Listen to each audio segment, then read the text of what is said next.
Estamos de volta aqui no Pronto Atendimento, hoje conversando com a advogada Marta Geller, tirando suas dúvidas sobre Previdência Social. Marta, muita gente mandando aqui suas perguntas. A Patrícia, ela pergunta, o que fazer se descobrir que uma empresa onde trabalhei há muito tempo não pagou a Previdência? Bom, primeira coisa, se você trabalhou registrado em carteira, você não tem que se preocupar com isso. Por quê? Porque a Lei 8.213 de 91 garante a você o direito de computar esse tempo como tempo de trabalho. Basta você apresentar a original da carteira e tirar uma cópia, levar ao INSS e pedir para que esse tempo seja incluído no CNIS, que é o extrato de contribuições do segurado que consta no sistema da DataPrev.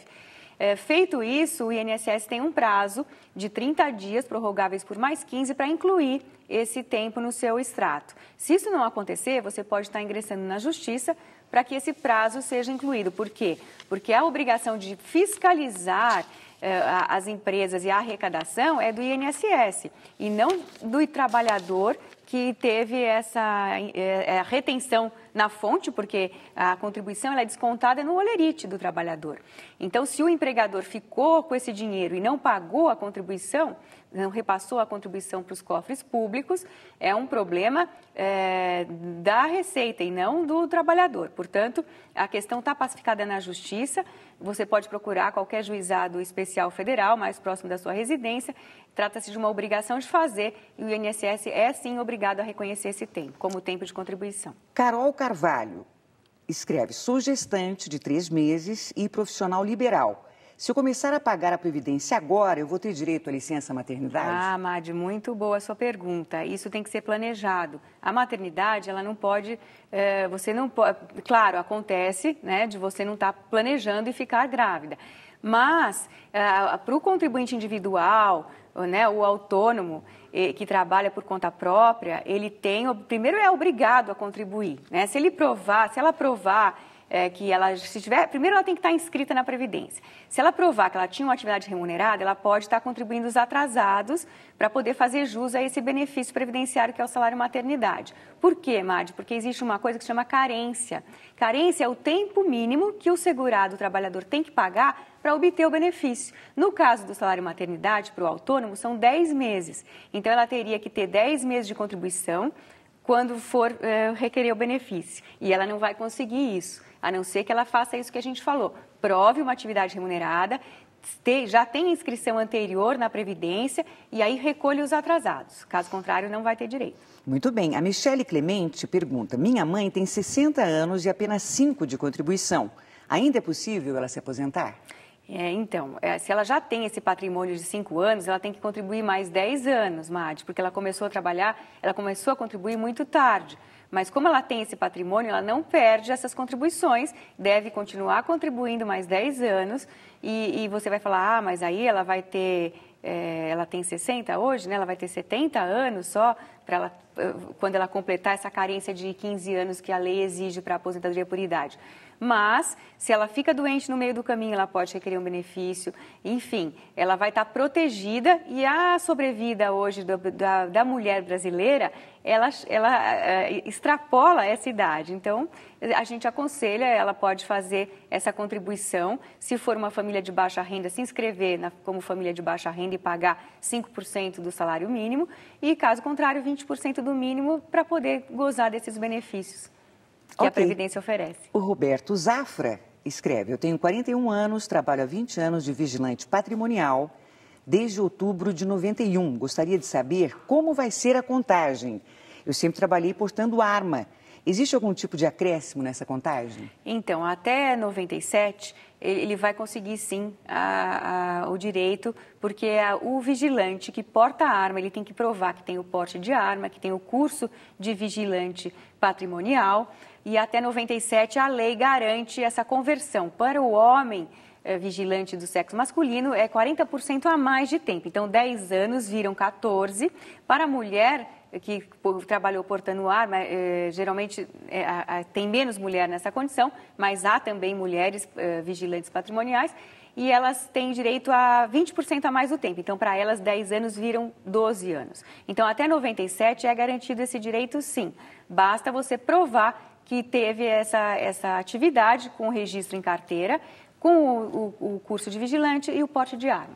Sandra Beluco pergunta, gostaria de saber se há alguma forma de ver o meu documento de contagem de tempo retido no SP-Prev, já há mais de 3 anos, onde alegam erros que o fazem ir e voltar sem solução. Eu não consigo finalizar esse processo devido à falta deste documento. Isso está acontecendo no SP-Prev aqui em São Paulo. O SP-Prev, vamos explicar para as pessoas, é o órgão, é a entidade que foi transformado em IPESP. O IPESP é o Instituto que arrecadava as contribuições dos servidores do Estado de São Paulo e ele foi transformado nesse órgão SP-Prev. Se o SP-Prev está fazendo isso, ele está descumprindo o quê? A Constituição Federal e a Constituição Estadual também. Por quê?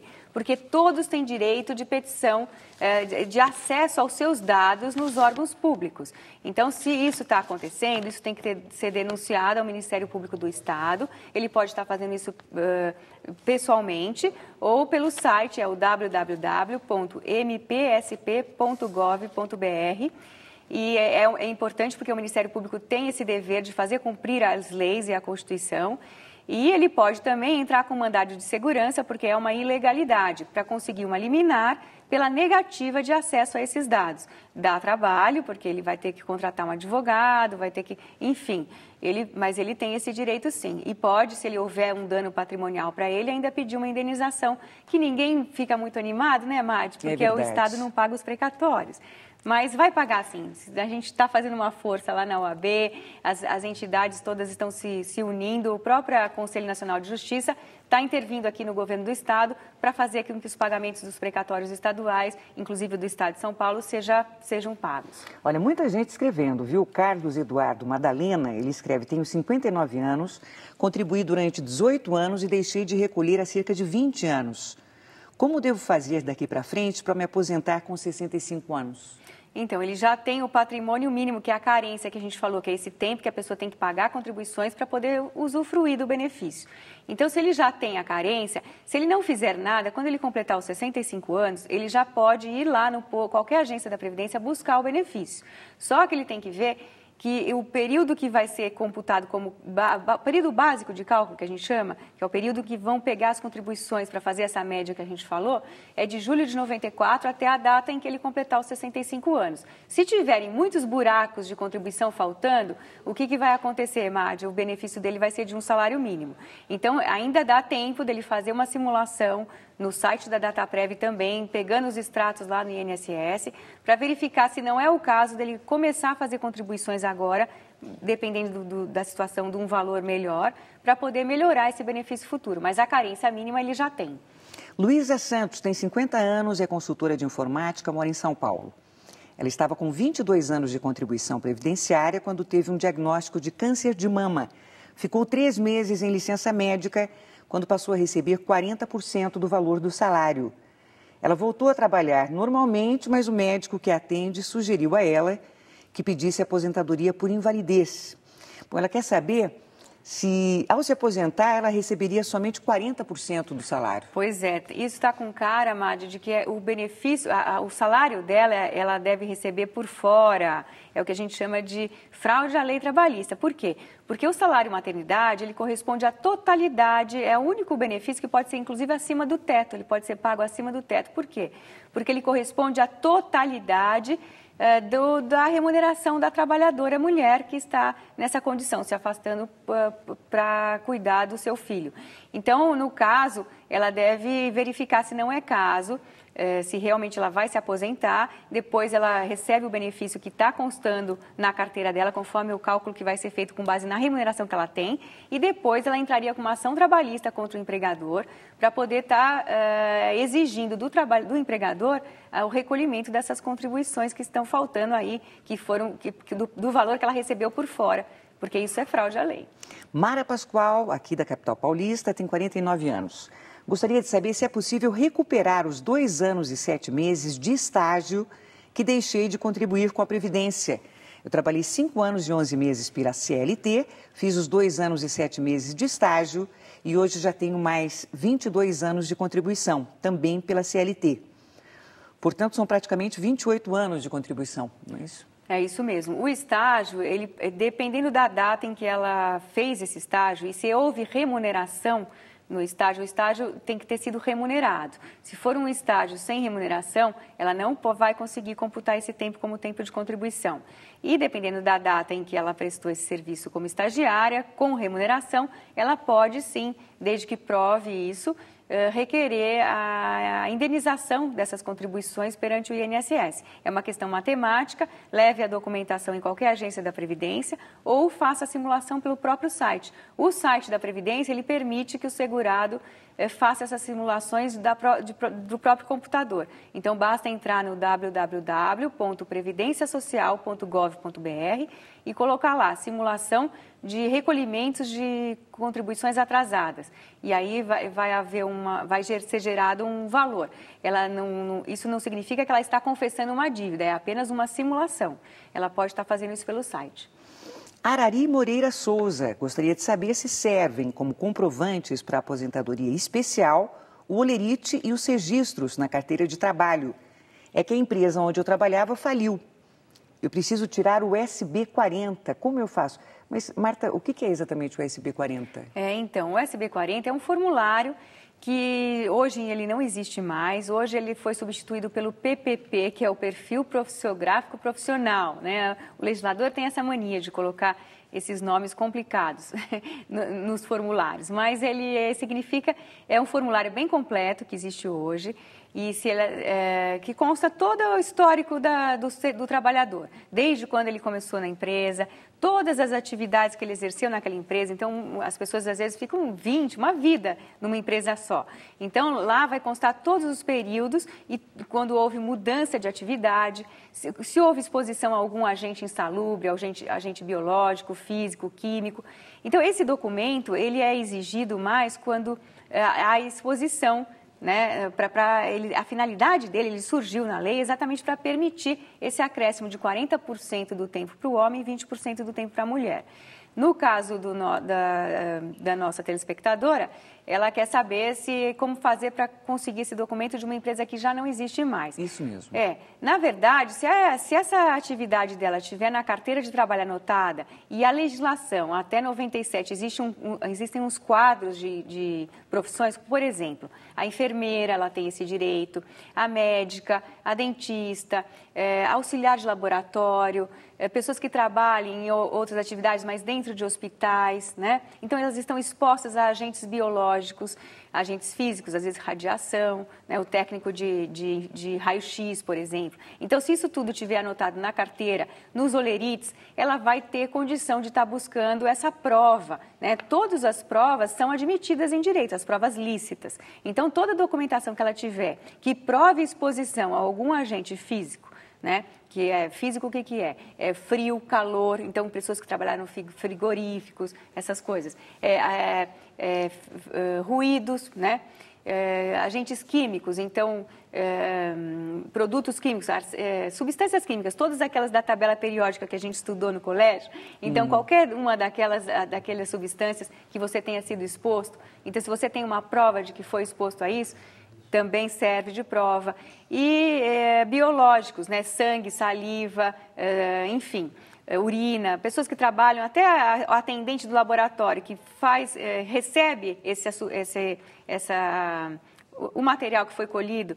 Então, essas pessoas, desde que elas provem com documentos que elas foram expostas a esse tipo de agentes, elas podem sim estar levando isso, recorrendo, para conseguir contar esse tempo com um tempo a mais, administrativamente e judicialmente também. É importante sempre, então, manter esses comprovantes, né? Com certeza, e não deixar passar muito tempo, como o da nossa telespectadora, que faz tempo, agora que ela está pensando em buscar isso e a empresa não existe mais. Pois é. O Robson Almeida pergunta, as pessoas que ganharam uma ação trabalhista na Justiça, o montante que é descontado para o INSS, ele é válido como tempo de contribuição? Sim, é válido, a Justiça já se pacificou nesse sentido, desde que a pessoa não faça acordo na Justiça Trabalhista, abrindo mão desse tempo. Por isso que muitas vezes a gente participa de audiências trabalhistas, às vezes a proposta nesse sentido. Você abre mão do reconhecimento do tempo e a gente faz um acordo, você recebe uma quantia agora. Aí você não pode depois estar solicitando a contagem desse tempo porque não houve o recolhimento de contribuições. Então, é muito importante as pessoas saberem que elas não podem abrir mão, esse patrimônio é um patrimônio delas e desde que a sentença, ela pode sim, ela tem que levar a inicial do processo trabalhista, a sentença, o acórdão, se tiver havido recurso, ou o acordo homologado na justiça, a certidão de trânsito em julgado, isso chama, sabe, é um nome difícil, viu, Madi, mas é o seguinte, certidão de trânsito em julgado é uma certidão que está no processo trabalhista que diz que não cabe mais recurso daquela decisão. E o cálculo das contribuições. Feito isso, o INSS é obrigado, sim, a computar essas contribuições como tempo de trabalho. Bem, o Marcos escreve, em dezembro deste ano eu completo 35 anos de contribuição, estarei com 55 anos de idade. Em abril de 2013, estarei com 56 anos. Eu pergunto, se eu me aposentar com 56 anos, é possível me desenquadrar do fator previdenciário e ser aplicada somente a média das contribuições? Não, de jeito nenhum, Madi. O fator previdenciário ele só não vai incidir na aposentadoria por invalidez e na aposentadoria por idade, que para o homem, que é o caso do nosso telespectador, vai acontecer aos 65 anos de idade, para a mulher, 60 anos de idade. Aí não aplica o fator previdenciário. O Ricardo de Macedo escreve, durante o meu contrato de trabalho atual pela CLT, eu trabalhei também na rede pública como professor concursado. Eu não pretendo voltar a essa ocupação. Gostaria de saber se esse tempo pode ser somado ao tempo de serviço para me aposentar pelo INSS. Vai ser somado, sim. Existe uma certidão de contagem recíproca de tempo de trabalho, de contribuição. Ele pode estar providenciando isso no INSS, basta ele levar uma declaração